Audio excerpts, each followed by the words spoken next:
Hi, my name is Mohammed Salama. Currently, I'm Associate Professor at the Institute of Global Health and Human Ecology and a scientific advisor for the TEC-MED project in Egypt. Well, when I start to think about the activities we went through for the TEC-MED project, I think the major challenge was to understand the current situation in Egypt, to evaluate the strengths, weaknesses, how to improve.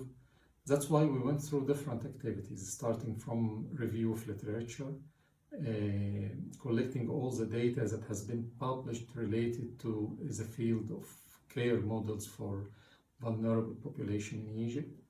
Then started conducting interviews with stakeholders at different aspects, different levels, and different care delivery modes. And finally, we went through different stages or cycle for Delphi process. What we have achieved from my own perspectives is that we now have better understanding of our capacities, the current situation, and how to start thinking of improvement.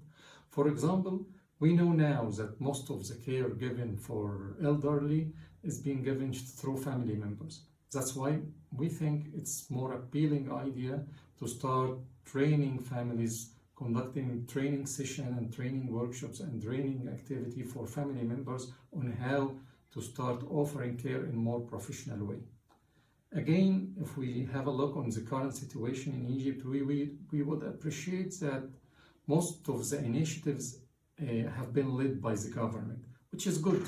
However, I think we need more empowering to NGOs, more empowering to private organizations, so they can take over some of the responsibilities hand in hand with the governmental organizations. So they both should complement each other. The government should start empowering those organizations to take over their own responsibilities in approaching and outreaching activity to the vulnerable populations. In addition, I guess introduction of technology is mandatory for such a coming era of service delivery to vulnerable population.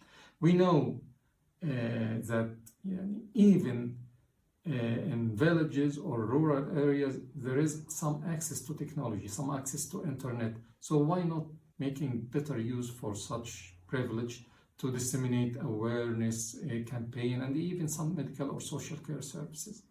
So in principle, I guess the challenge now is to make the best use of the data we collected, try to formulate the most suitable model for Egypt that could be reflected, of course, on the Middle East area, and try to encourage the initiatives focusing on better understanding. We need to characterize the dimensions and aspects and determinants of care models for better care models for social and healthcare delivery systems in Egypt for elderly and other vulnerable populations.